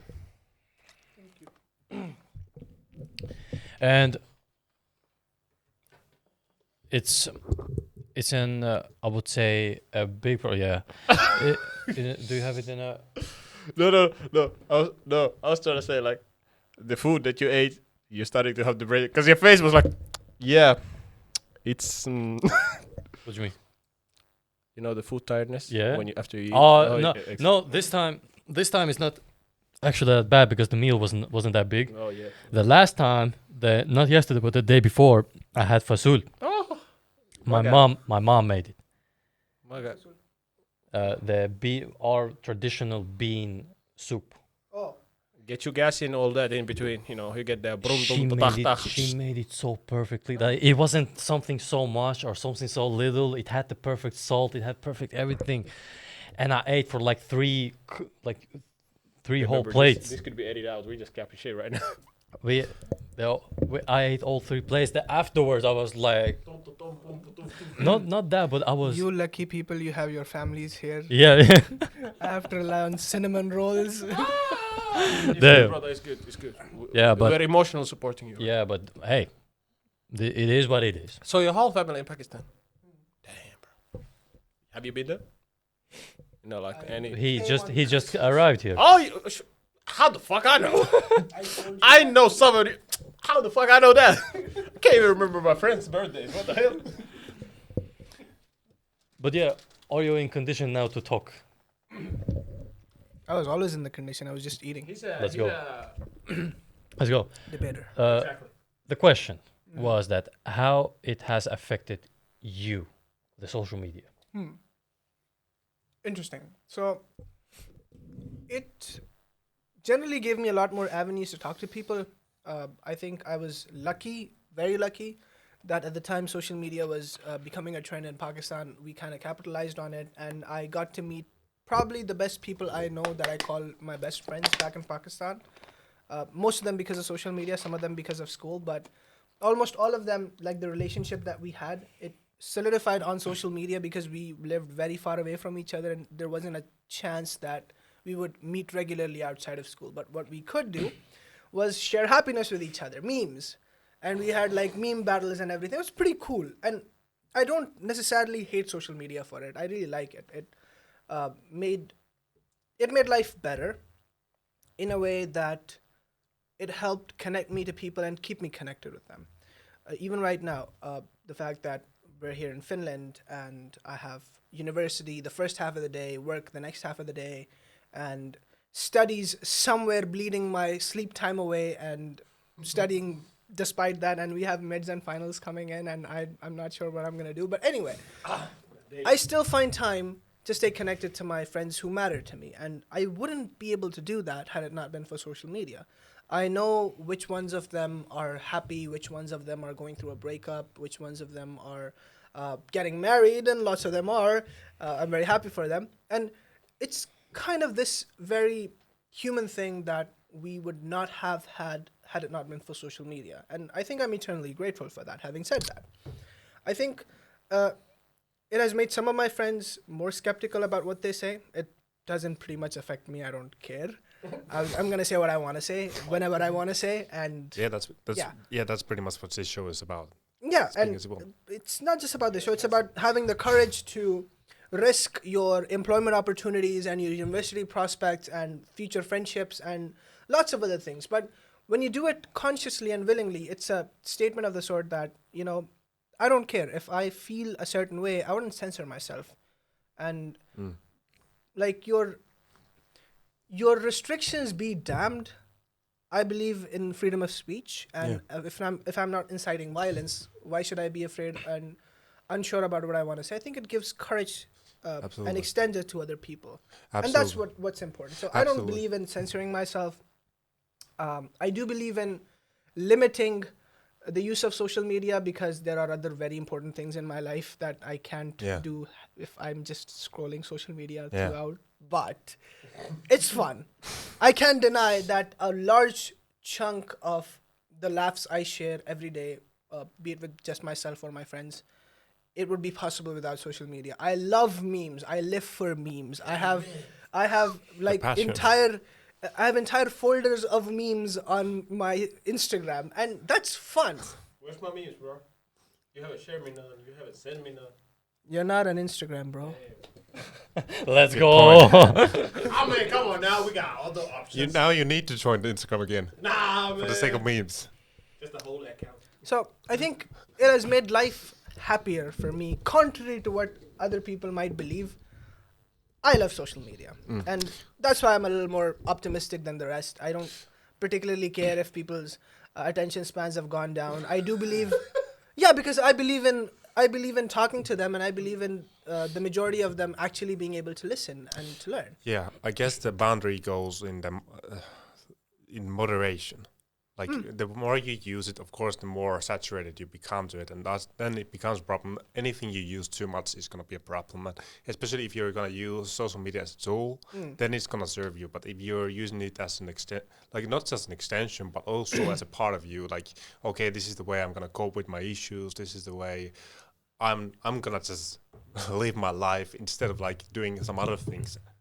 Then it's going to be a problem. I think like, if you don't face the things as they are, like for your example, I think you use it more like like you said, to connect with people, to find more avenues for your passions to be fulfilled, right? Yes, and here's I think where I'm slightly different than the rest. I don't constantly scroll. The majority of my time on social media, even if I'm spending 4 hours straight, it's maybe talking to a girl, or maybe 2 or 3 or 4, I don't know. But it's talking to friends. He's being honest. Yeah, I'm being honest. Game is game. Game is game. Yes, game is game. So, the majority of my time is spent talking to people, be it a friend, be it a girl. Let's keep that as it is. And I think it doesn't hurt my focus because what I generally like to talk about is a lot more deeper stuff, which I still am doing right now. This is how I am outside of the mic too. So I don't think it affects me personally that much, but I hope other people can leverage it in similar ways and actually find to be happier. Yeah. Exactly. It's fun happiness. Yeah. Using social media as well. Oh shit, you're throwing it back to me. Yeah. Right. Always back to the black guy. You know this. You know what I'm saying? Get. Gotta bounce back, you know what I'm saying? Get. Hey. We'll leave it at that. He already understood what Gyat is. Let's leave it at that. The peace bringer. Yeah. I also tell my personal experience, and then I think it's a good time to wrap this up, because I don't know, we are almost 2 hours in. 2 hours in. Almost 2 hours in. We'll be chopping some random shit in between, so so it's good. It's good. what do we expect? But yeah, but you can take water if you want. I will say my own experience is that it has made it a lot easier to talk to people. It made it a lot easier. Hey, shoot a text, or like the time we had a problem with camera, I flipped out, and we had a problem with camera. I messaged the guy Instagram. Literally, I messaged the guy on Instagram and said, "Hey, could you help us?" And then the guy picked up immediately. Think about it. Like, I could have not done that because I didn't have his number. I didn't have his anything. I found him on Instagram. I Hey, sent him a what's up? message. what's up? I've just sent him a message. Hey, do you know that you could help? And he opened up. Yeah, maybe you should this. Maybe you should do that for a camera. Like that is a great example. But then there was also times where ladies, for example, I'm not gonna say who, but How literally- closely? no, I have told you this. The girl just she just sent me a booty pic out of the blue. Would Like, it be, no, like think about it. Not would it there be the was first guy in my friend group that, hey bro, check it out. What the? No, it was no context. I didn't know her. We hadn't talked anything. And the first thing first is that you are skeptical. As a man, you are skeptical. Man, this is a setup. This is a trap. They're gonna get me caught. you know, stay on a mission, right? And the first thing I was like, okay, it's a bot. Because usually the bots add you or Instagram or in Snapchat, and then they send you this, or subscribe to this, or go to this channel. He's and been victim too. I say he's been victim too. no, I know that. And that's why I was like, no, it cannot be true. But then when he started to like message me, like, hey, why are you not responding to this? Hey, I want to talk with you. I was like, wait, what? Like it was an actual human being. And now I'm looking at it like, then why you did send me a booty? You lucky bastard. Hey, what It's you not- mean? Gave his this- game, bro. This Gave is his not. game. This is not. It was scary, bro. It was scary. Think about it. No, think about it with the. Somebody just. Was it good or bad? Exactly. You gave us some? Come on now. It, Tell it the was. truth, man. It was a good. He booty. said he was scared all of a sudden because he got It bullied. was- It it was was- so it- big that he was scared. It was a good booty. I'm not gonna lie about that. He got scared. And Imagine that. And it's not a. There's not enough of booty that I would be scared of. Is that a good or bad thing? Again, I cannot be scared of a booty. I mean, yeah, damn. But what I'm trying to say is that that example is very real. But I'm gonna take you to extreme. What about if someone screenshotted your messages that you have sent and then post them? I mean, Like that's why I say what I say. I don't give a fuck. Like- Exactly. I say what I say. You gonna post it what? So what? So what? yeah, but all I'm saying that, for example, if you have texted certain someone some lovey-dovey shit that you don't want, you are a man, right? You're a Caught man. lacking. You got caught lacking, huh? You're a man. But then that post comes up and you were like, damn, I didn't say that. I don't know who is this. But what I'm trying to say is that it has helped me a lot, but also it has tried to toxic my mind. It has tried to intoxicate my mind that when you are and all of a sudden you see that big booty girl, you immediately want to like look at it with a deeper appreciation. You want to look at it with a deeper appreciation, but the fact is that you know that if you start to look at it, then you will just spiral it down. Maybe you will scroll more. Why are you looking at me, man? Because Hey, I escaped that rat race. all I'm saying is that there is, I would say, when it comes to effect, it has affected me, but also it has given me very great things, like for example in social media, how people showcase themselves, and then when you meet them in person, they are a whole different person. And it has showcased me also that even if they showcase it from the worst part or the best part, they still are a normal human being when you talk to them, especially when it comes to like famous celebrities. I met some in my country. I'm talking about personal experience. I met some in my own country, and the guys who were talking with me were like, how do you talk to them like that? I was like, they are human beings too. They talk like we talk. They shit like we shit. It's not like a big difference. And I always said to the guys that I'm so nervous to talk to a woman, bro. She takes a shit just like you. So just go and talk to her. I think we were in the beginning of the conversation. We were talking about having those high expectations, and this is exactly what this situation is about. Yeah.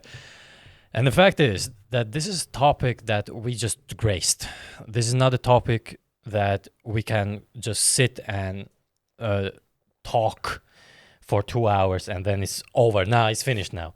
No, especially I already see like he's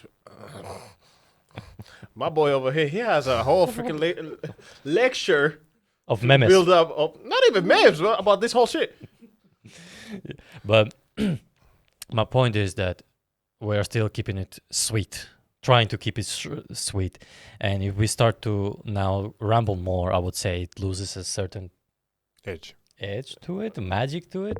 The main point. The The appeal. main point. Like, Main points? well, not yeah, necessarily appeal. appeal because we're still entertaining. We're still Oh, funny. for sure. At least But ourselves. the point kind of fluctuate left and right a little bit. Yeah, Yeah. we're digressing basically. Yeah. Hey, But- he's a Segway guy, so what can King of the Segue to segue. digress. Hey, King you of- see? Exactly. We're doing it again. Exactly. But I think this is a good place to stop. First, I'm gonna go like this and this and then this. Wow, skipping the wow. No, skipping we the Pakistani we guy. are not God damn. skipping. We're going like this, this, and this. The different shades of what? He's the creme 50 de la. shades of- He's the creme de la creme. at last cherry. You're the cream pie character. He's Whoa. he's the last cherry at the top. But basically, any last thoughts on this topic? We have been talking for 2 hours, so there's a lot of to recap. Or Into short advice for this, or any kind of thing that now fills your mind? Well, first thing that comes to my mind, I guess the separation between having between the pros and cons really is the keyword is really the moderation, right? That you have to have the boundaries so that you can use you can have the control over the amount that you use social media, and therefore you are gonna benefit more from it than have more like negative consequences. And I guess it's really, yeah, like we were talking earlier, like it's about like you need to know what you're looking for in order to benefit from it. But if you're just mindlessly scrolling, you're gonna pretty much fuck yourself up in the long term. Not just for the sake of if you want to, oh fuck you, I'm done. Scroll for one reel. You're Oh done. man, done. Like it's not like that, but like it's the moderation and having that understanding. Okay, gonna use this for this purpose. I'm gonna use this for this and these kind of things, but not for these kind of things because I know they are gonna cause me more trouble than good. So I guess it's also about, in a way, it's also about knowing what you're after. And once you're after it, the social media pretty much is gonna help you because the algorithm works that way, right? It's gonna feed into the things that you're already consuming. That's true. Pretty much. That's true. I'm consuming big booties. That's why it shows me big booties. That's why you're so much spoolie. Hey, I appreciate the God's work. Hey, I mean, amen to that. Amen to that. But yeah, any last thoughts? First, I want to thank my mama, my friends, my cousin. Amen to that. Amen. Oh yeah, back to the subject.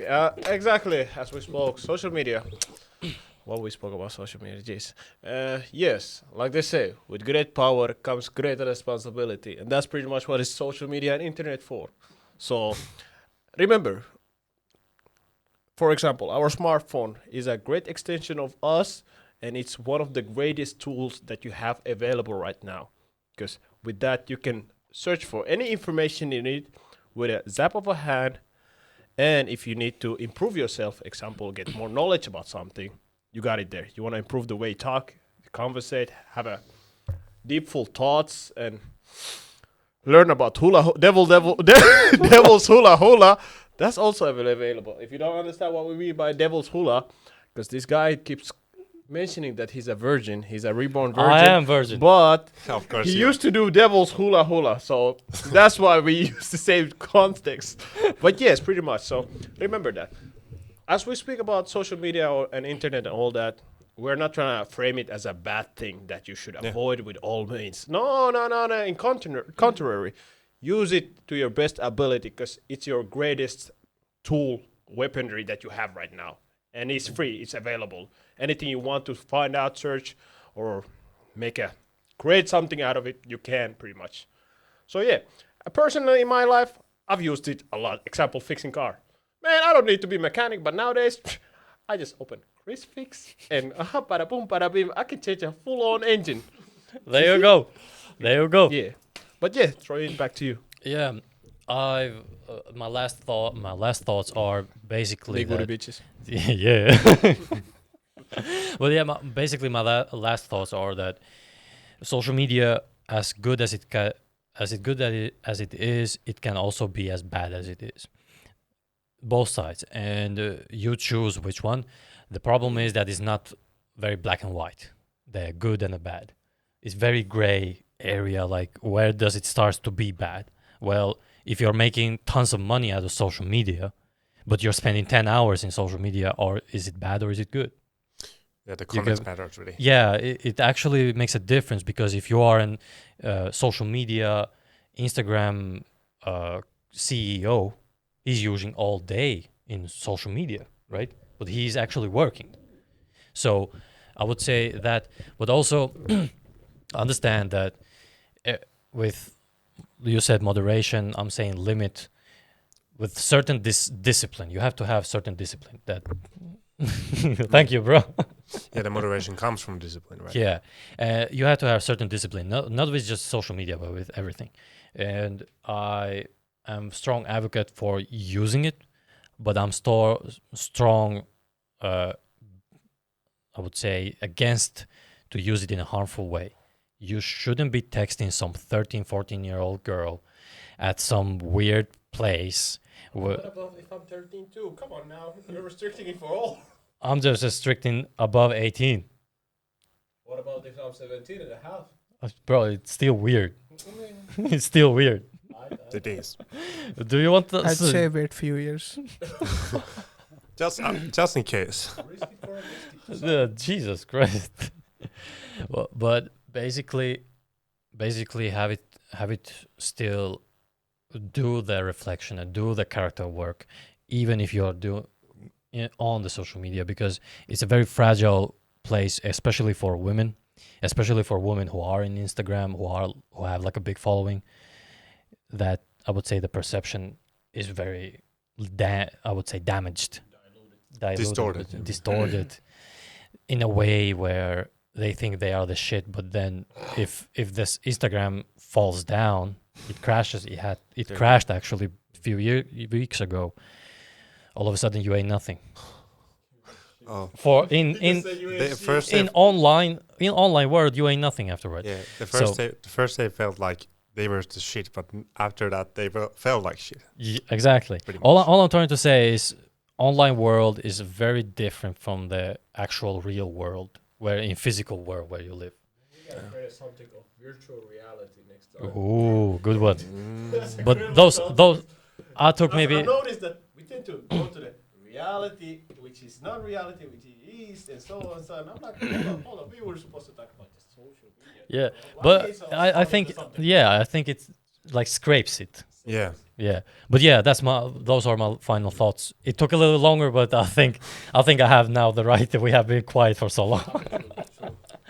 Nah. But yeah, basically those are my final thoughts. So I think a lot of the negative and harmful things on social media are because people deliberately hurt other people. They say things that they know will hurt the other person in comments or retweets or whatever. And I really don't think people know that what happens when you're on the receiving end of that. If we're just a little bit cognizant of that, that really limits, I think, 80 to 70% of the harm that is on social media. Just that. I mean, we've talked about a lot of things over here. Just extending a bit of courtesy to someone and not doing something that can hurt them in public, while you could say a lot of things in private. But if you don't know the person, just maybe let it be. I mean, if you heard something in a few seconds, don't spend the rest of like the next 5 or 6 minutes to hurt the person, and that could potentially maybe keep on hurting them for a very long time. We should not do that. That's about it from my side. Amen. All of them have rational thinking. Not all of them can think that deeply. I think that's it for today. Yeah. Right? Thank you for watching. Hit the subscribe button, hit the like button, Dislike. or the dislike button, Exactly, opinions, free opinions. and put the comments down below. And that's about it. Thank you for watching.